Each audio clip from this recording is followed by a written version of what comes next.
Assalamualaikum warahmatullahi wabarakatuh. Alhamdulillah wassalatu wassalam ala Rasulillah wa ala alihi wa ashabihi wa man da'a bida'watihi ila yaumiddin.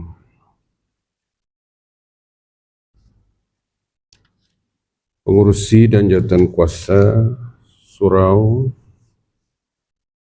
Ashabul Fadilah, tuan-tuan imam, sidang jamaah yang dimuliakan. Ada ayat-ayat berkaitan dengan tajuk kita, yaitu pemerkasaan bangsa dari pandangan Al-Quran. Saya baca beberapa ayat, kemudian jamaah ikut. Tulisannya agak terang juga. A'udzu billahi minasy syaithanir rajim.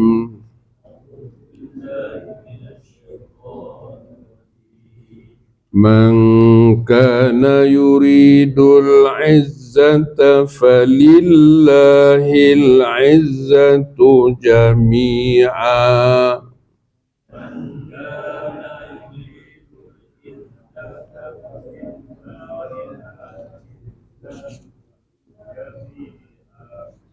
Ilaihi yas'adul kalimut tayyibu wal amalus salihu yarfa'u.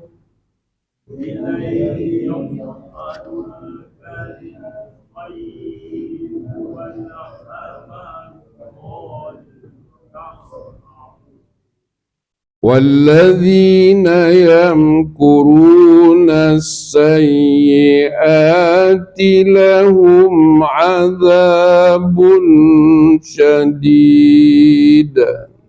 وَالَّذِينَ يَمْكُرُونَ السَّيِّئَاتِ لَهُمْ عَذَابٌ شَدِيدٌ. وَمَكْرُ أُولَئِكَ هُوَ يَبُورُ.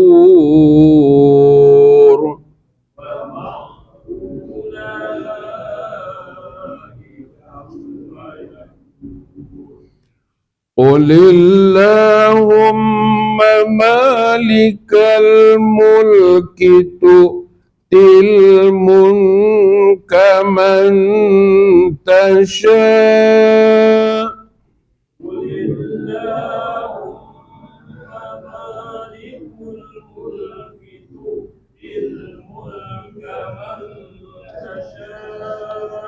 وَتَنْزِعُ الْمُلْكَ مِمَّنْ تَشَاءُ وَتُعِزُّ مَنْ تَشَاءُ وَتُذِلُّ مَنْ تَشَاءُ.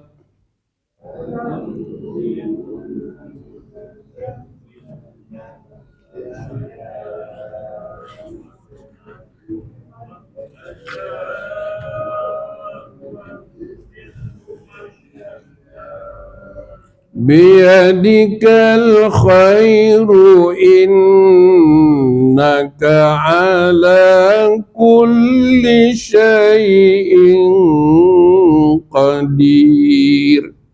بِيَدِكَ الْخَيْرُ إِنَّكَ عَلَى كُلِّ شَيْءٍ قَدِيرٌ. يَا أَيُّهَا الَّذِينَ آمَنُوا إِذَا قِيلَ لَكُمْ تَفَسَّحُوا فِي الْمَجَالِسِ. يَا أَيُّهَا الَّذِينَ آمَنُوا إِذَا قِيلَ لَكُمْ تَفَسَّحُوا فِي الْمَجَالِسِ. إِذَا قِيلَ لَكُمْ تَفَسَّحُوا فِي الْمَجَالِسِ فَافْسَحُوا يَفْسَحُ yafsahillahu lakum. إذا قيل لكم تفسحوا في المجالس فافسحوا يفسح الله لكم وإذا قيل انشزوا فانشزوا يرفع الله الذين آمنوا منكم. وإذا قيل انصروا فانصروا يرفع الله الذين آمنوا منكم يرفع الله الذين آمنوا منكم والذين أوتوا العلم درجات. يرفع الله الذين آمنوا منكم والذين أوتوا العلم درجات والله بما تعملون خبير. والله بما تعملون خبير. Sadaqallahul azim. Terus kepada tajuk kita, yaitu pemerkasaan, empowerment terhadap bangsa atau terhadap rakyat oleh pemimpin menurut Al-Quran, ya. Sebagai contoh, dalam masyarakat kita ni disebut masyarakat demokrasi. Umat Islam selalu menimbulkan pertanyaan, apakah demokrasi itu Islam? Atau apakah Islam itu serasi dengan demokrasi? Ada yang mengambil pendekatan yang agak keras, ya, ekstrim. Islam tak sama dengan demokrasi, atau demokrasi is not Islamic. Demokrasi itu barat, orang putih, sebagai contoh, ya. Kita ambil beberapa contoh. Ketika Nabi sembahyang menjadi imam, setelah selesai sembahyang, Nabi kata, aku berkira-kira dalam sembahyang tadi, aku nak baca surah yang panjang, tapi aku dengar suara kanak-kanak, budak-budak, bayi menangis. Jadi untuk tidak menyusahkan ibunya, maka aku baca pendek-pendek. Itu demokrasi lah tu. Dalam ibadah pun ada demokrasi. Dalam sembahyang, maksudnya pemimpin itu, imam itu, dia mengambil kira makmum. Kita kata, oh, tak khusyuk lah kalau begitu. Nabi tak khusyuk. Mana mungkin, ya. Jadi apatah lagi dalam urusan yang lain. Sayyidina Abu Bakar ketika dilantik menjadi khalifah, nak menyebutkan tadi, oleh sebab bunyinya itu macam bunyi demokrasi, Arab pun tidak, apa pun tidak, ya. Jadi kita kata ini tidak Islam. Jadi yang Islamnya macam mana? Negara Sudan sekarang ramai yang terkorban, berperang sama sendiri, merebut emas. Kalau Palestin hampir 100,000, itu tindakan Zionis, Yahudi. Syria, berapa yang terkorban? Orang Islam. Jadi bila menyebut sesuatu itu Islam atau tidak Islam, tidak hanya melihat kepada istilah. Jadi Nabi kata, aku memang nak baca panjang lah sikit, tapi dengan budak menangis aku pendek-pendekkan yang surah itu. Fatihah itu tentulah 7 ayat, tak boleh kurang. Bila dilantik menjadi khalifah, Sayyidina Abu Bakar berkata, sesungguhnya aku telah dilantik. Inni wulitu alaikum. Aku dilantik ke atas kamu. Walastu bi khairukum. Sedangkan aku bukanlah yang terbaik di kalangan kamu. Ini tawaduknya Khalifah Umar bin Abdul Aziz. Itu ucapan dia. Tak kalah Sayyidina Abu Bakar boleh buat kenyataan begitu sebagai lakonan dia. Aku bukan yang terbaik di kalangan kamu, dia kata. Walastu bi khairikum.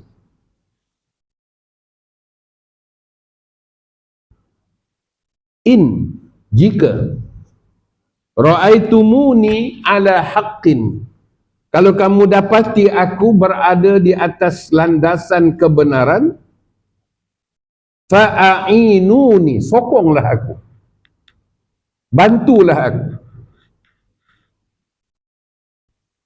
Wa in ra'aitumuni, kalau kamu dapati aku ala batilin, atas dasar yang salah, batil, fasaddiduni, betulkan aku. Betulkan aku.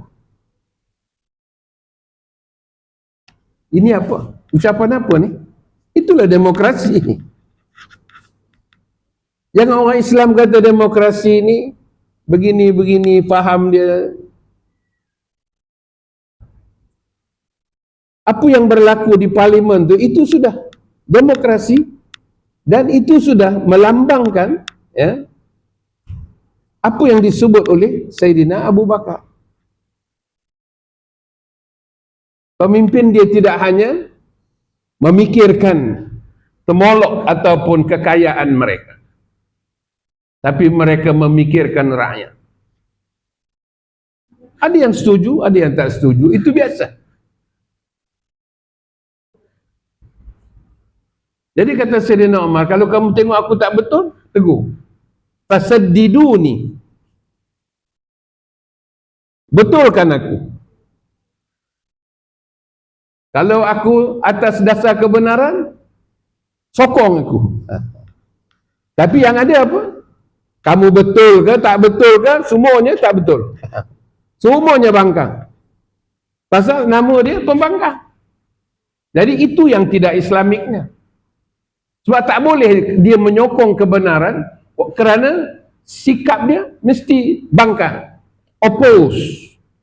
Itu sudah tidak demokrasi menurut Al-Quran, menurut Nabi dan juga Sayyidina Abu Bakar. Itu belum kita pergi kepada Sayyidina Umar lagi, belum pergi kepada Sayyidina Uthman. Dalam hadis-hadis Nabi, Nabi sangat mengambil kira soal kepengikutan rakyat, followers, kerana mereka itu, kata Nabi, kullukum ra'in, setiap kamu adalah pengembala. Daripada kalimah ra'in itu isim fa'il, ra'in itu jadi riayah. Riayah itu kawasan atau negara yang diperintah. Siapa yang diperintah? Rakyat. Jadi kalimah rakyat itu sebenarnya adalah kalimah yang datang daripada ra'in tadi. Yar'a maksudnya menjaga kebajikan. Kalau dalam istilah Nabi zaman itu, sebab orang dekat dengan gembala. Gembala ni menjaga kambing, biri-biri. Jadi sudah tentulah pengembala itu dia bertanggungjawab terhadap gembalaannya. kullukum ra'in wa kullu ra'in mas'ul an ra'iyatihi. Dia bertanggungjawab di atas kepimpinannya. Dia akan disoal. Seorang bapa akan disoal atas tanggungjawab dia. Seorang isteri akan disoal akan keluarganya. Seorang pekerja akan disoal terhadap tanggungjawabnya dengan majikan. Kullukum ra'in, every one of you. Tidak terkecuali. Semuanya kita ini akan dipertanggungjawabkan. Kalau Al-Quran lebih detail lagi, dia kata inna sam'a wal basar wal fu'ad kullu ulaika kana anhu mas'ula. Pendengaran, penglihatan, akal yang Tuhan bagi, semua itu dipertanggungjawabkan. Sejauh mana kita manfaatkan deria yang Allah bagi. Al-hawas, deria, senses, juga bertanggungjawab. Jadi kita harus menggunakan peluang dan kesempatan ini seperti yang disebut di sini, ternyata mengisi kemerdekaan dan pembinaan jiwa merdeka ke atas bangsa. Bangsa itu rakyat. Sekarang ni ada 33 juta rakyat Malaysia. Kalau Indonesia hampir 300 juta. Adalah perjuangan yang cukup penting. Iaitu kita perlu menggembeling segala sumber kekuatan. Jadi wawasannya kena jelas. Langkah-langkahnya yang disebut strategi kena bijaksana, kerana sebuah negara seperti Malaysia ini adalah negara kecil yang mana dia tak boleh terpisah daripada negara-negara yang ada di sekelilingnya. Sama ada dari sudut keamanan, keselamatan, ekonominya, dan juga kepentingan rakyatnya dari sudut ilmunya.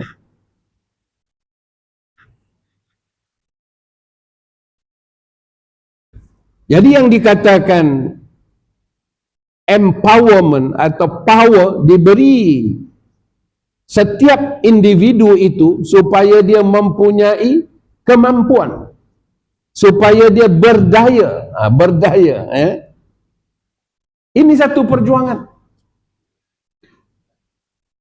Macam kita, seorang ayah, kita lakukan empowerment kepada anak cucu kita. Jangan ada yang terkecuali. Sebab setiap orang, kata Nabi, dia bertanggungjawab. Sebab itu kita bagi dia sekolah, bagi dia pandai, carikan apa-apa kemudahan untuk dia. Itu empowerment lah. Kalau dia besar sikit, carikan jodoh dia. Kalau dia tak ada modal lagi, kita dulukan. Itu empowerment. Bukanlah ibu bapa nak claim, bayar balik, tak ada. Jadi bunyinya besar. Pemerkasaan. Daripada dia kecil, kita besarkan dia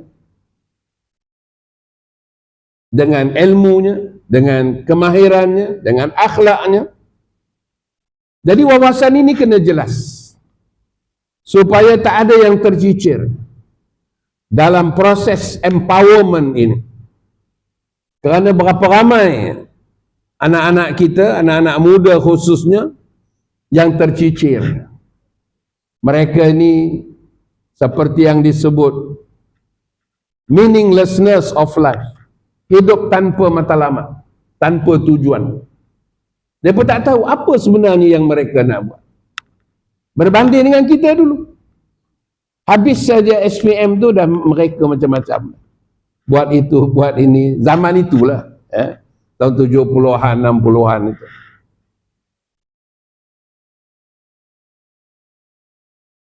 Itu dipanggil empowerment. Dan ini mesti bertolak daripada satu keyakinan bahawa kita nak membina kekuatan, kemuliaan dan keunggulan. Tiga disebut di situ. Seperti mana ayat yang kita baca tadi, surah Fatir ayat 10.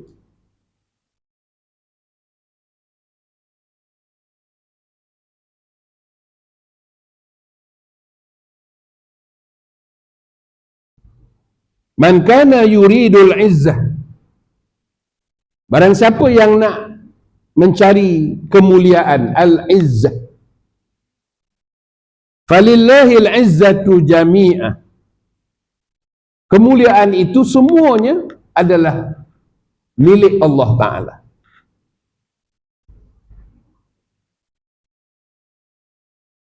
Ilahi yas'adul kalim at-tayyib, kepadanya lah yas'adu kembali al-kalim at-tayyib, perkataan yang baik-baik, perkataan yang baik. Kalau kalimatus syahadah itu kalimah syahadah. Ini al-kalim dalam bentuk singular, al-kalimut tayyib, perkataan kalimah yang baik. Wal amalus salih, dan amal yang soleh, yarfa'u, akan sentiasa terangkat menjadi satu ganjaran pahala yang besar. Jadi kita nak bina kekuatan itu dari sudut tindakan dia, amal solehnya, dan juga cakapnya. Nak dilatih supaya cakapnya itu tayyib, yang baik-baik. Bukan dia bercakap benda yang buruk.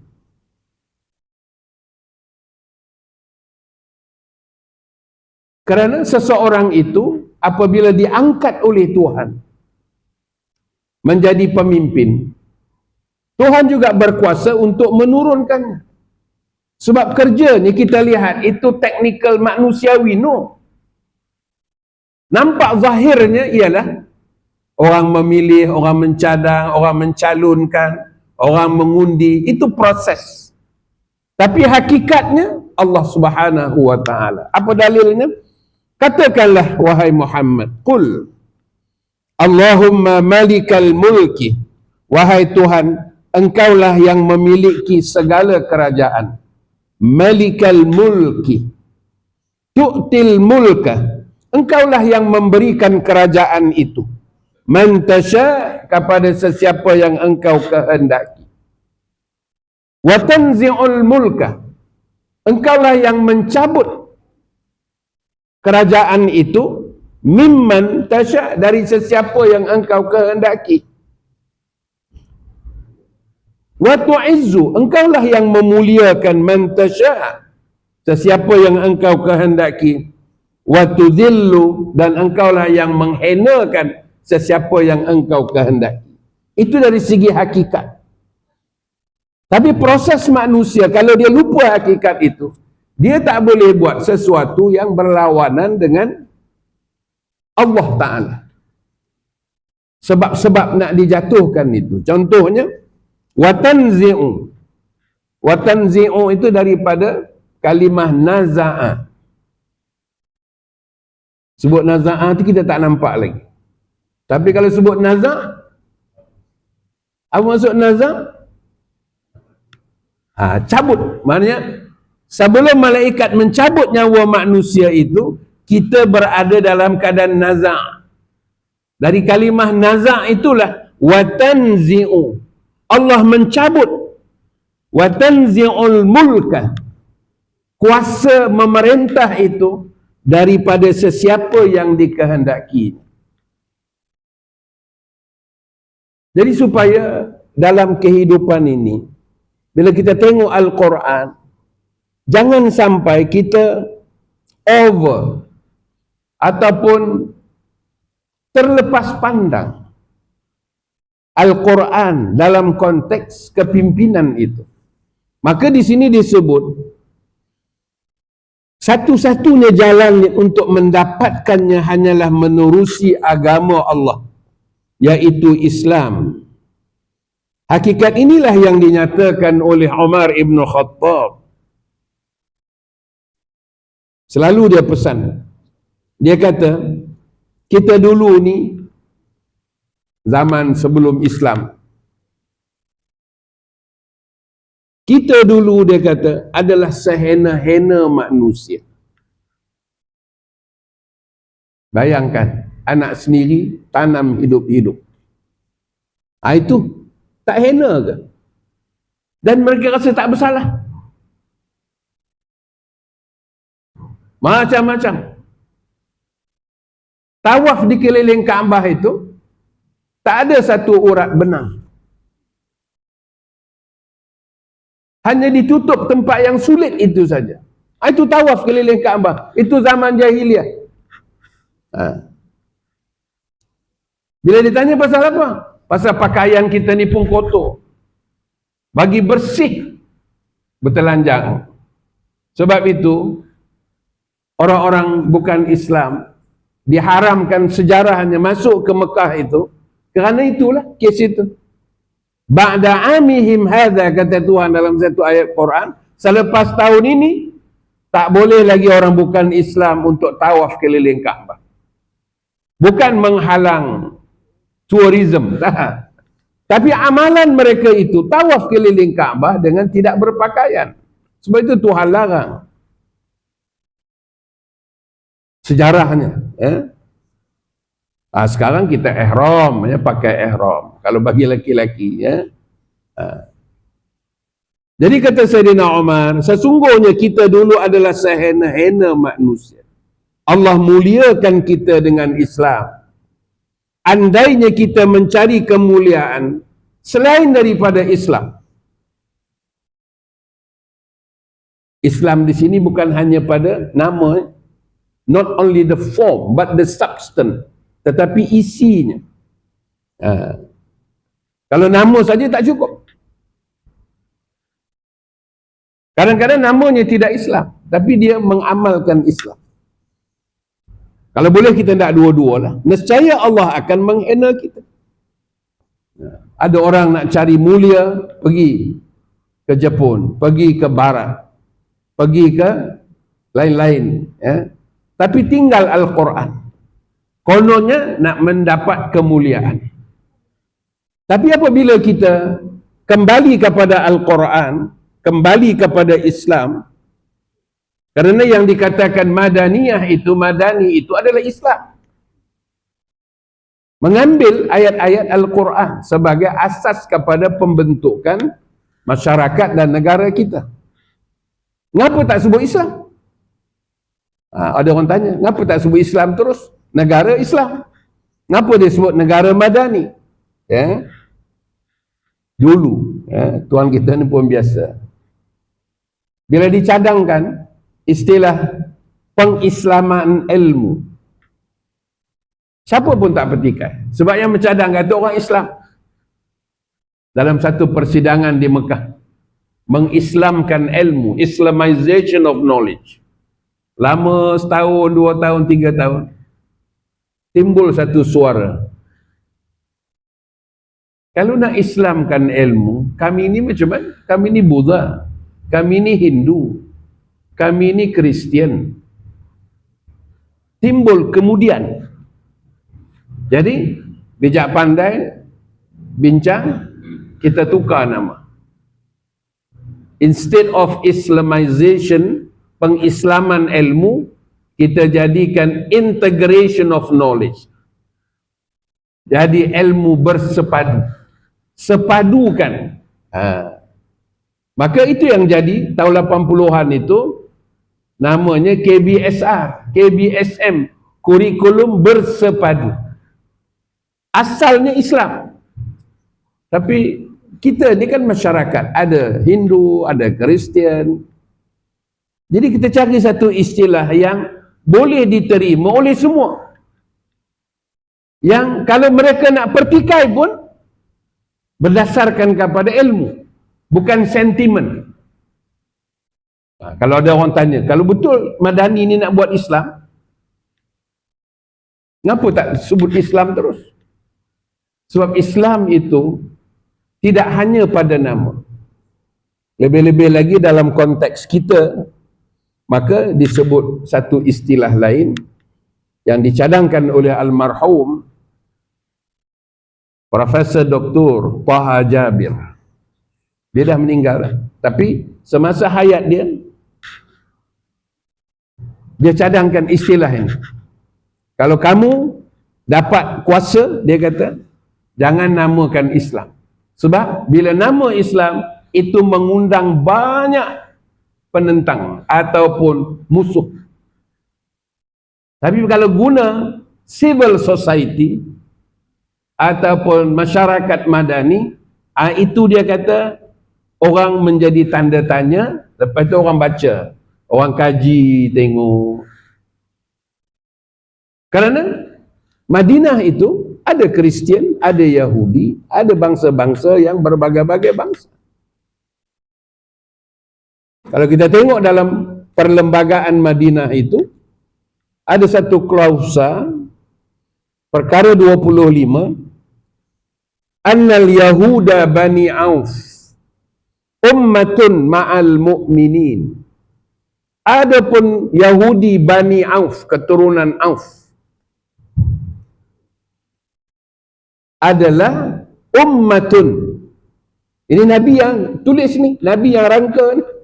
Dalam perlembagaan Madinah, adalah suatu nation, suatu bangsa, suatu umat, ma'al mu'minin, bersama dengan orang beriman.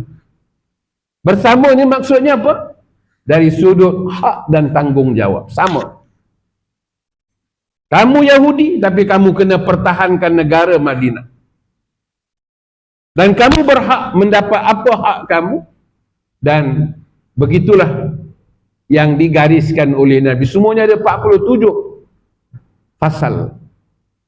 23 dan 24. Satu untuk sesama Islam, satu untuk orang bukan Islam.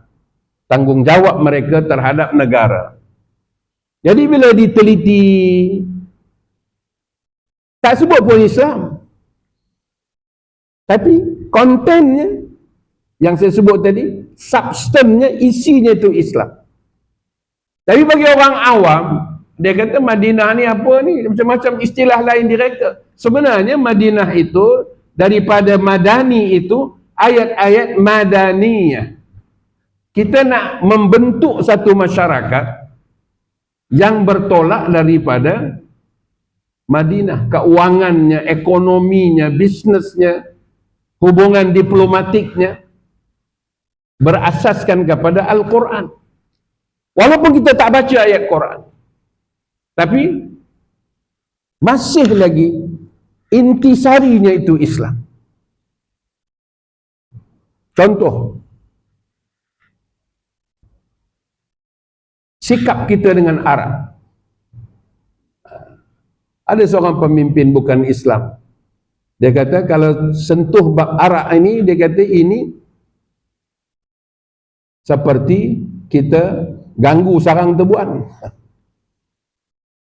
Tapi kita negara Madani tegas, nak minum arak di rumah itu sendiri-sendiri, tapi nak jadikan dia sebagai upacara rasmi macam dulu. Ada majlis aja mesti ada arak.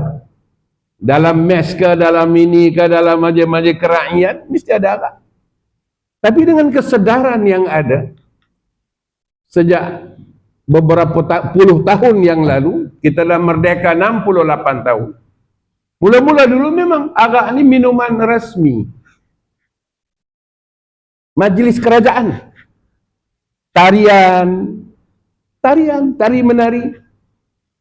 Itu rasmi.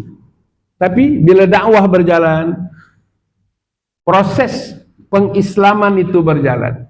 Tapi kita tak sebut pengislaman. Kita sebut integration of knowledge. Dulu kita sekolah seluar pendek kan? Anak-anak kita pakai skirt kan? Kalau boleh kata yang umur 70 sekarang. Tanya, tengok gambar dia form 5 dulu. Kalau cucu tanya siapa ni opah? Ini Queen Elizabeth.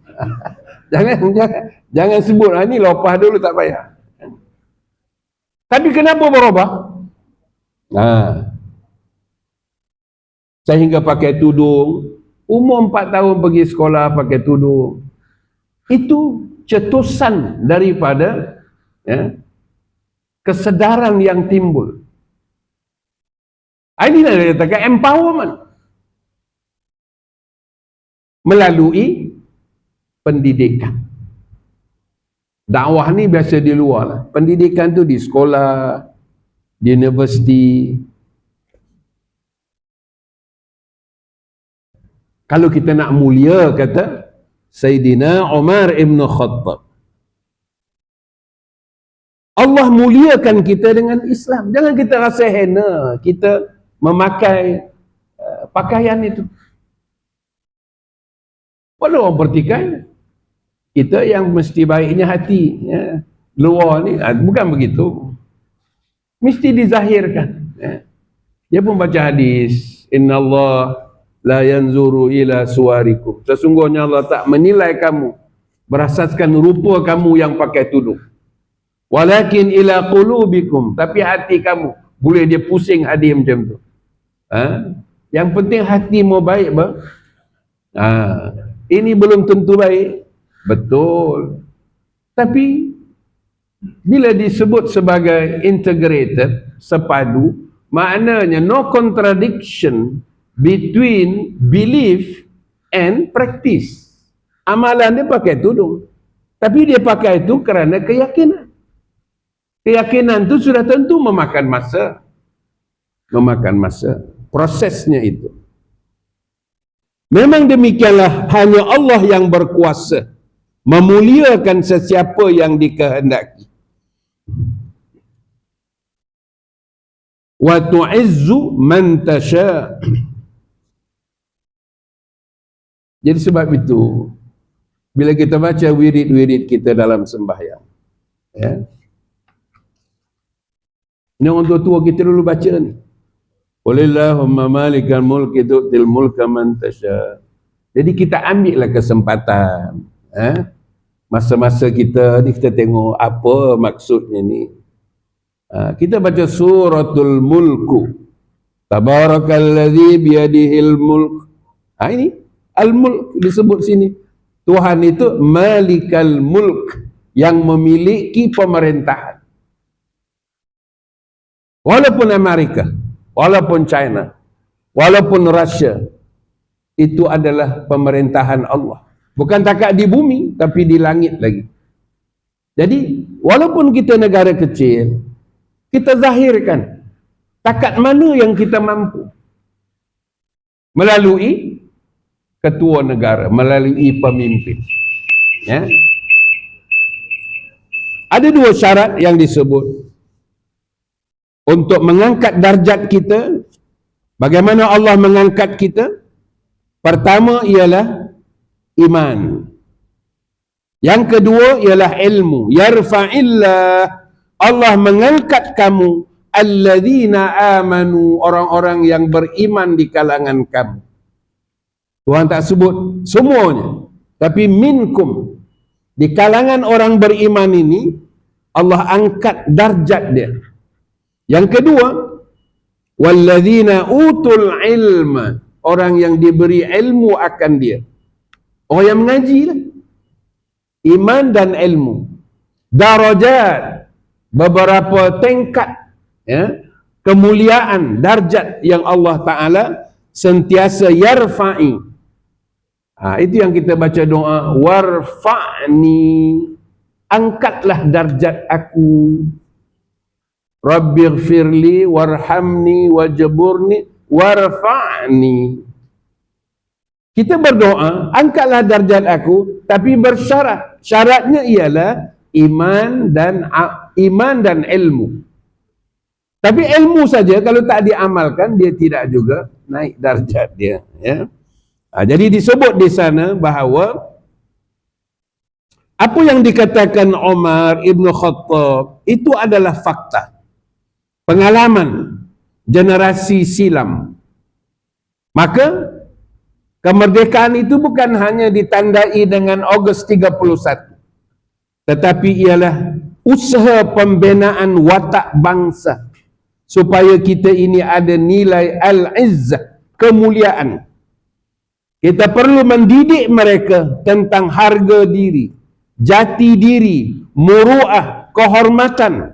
Sebab itu yang lebih mahal bagi satu bangsa itu, akhlaknya itu. Tanpanya hidup tidak bererti. Sesuatu yang menjadikan mereka bangsa yang pantang dihina. Jadi kemuliaan kita ialah akhlak kita, jati diri kita, yang berilmu, yang menjaga dosa pahala dari sudut agama. Itu yang pentingnya untuk kita mendapat al-izzah, kemuliaan dari Allah. Untuk mengangkat martabat kita, ada dua dibolkan di sini warna hitam, iman dan ilmu. Ayat 11 surah Al-Mujadilah. Ayat ini dilatari dengan adab kita dalam majlis. Apabila Tok Imam atau mana-mana jawatan kuasa suruh kita duduk dalam satu majlis, disebut dalam ayat tadi, wa idza qila lakum tafassahu fil majalis. Bila kamu minta melapangkan dalam satu majlis, majlis ni cakap Quran, maka fafsahu, lapangkanlah. Kalau orang kata bagi sini, kosongkan si tempat ni, kita kena kosongkanlah. Maksudnya kalau suruh ubah ke sini, kita ikutlah. Penganjur ni sebagai apa dia panggil, event manager, dia tahu majlis itu macam mana susunannya. Bila dia bagi arahan, biasanya orang tak bergerak, dia masuk kita ni lah cakap ni. Aku dah sedap duduk sini, dia pergi ajar tempat lain pula. Suruh. Kita kalau duduk dalam majlis, kita nak dekat dengan pintu. Bukan masa nak keluar tu je, pasal nak pergi tandas. Senang nak pergi tandas. Dia berajar duduk depan ni. Al-Quran atur sampai macam tu. Wa idza qilan syuzu fanshuzu.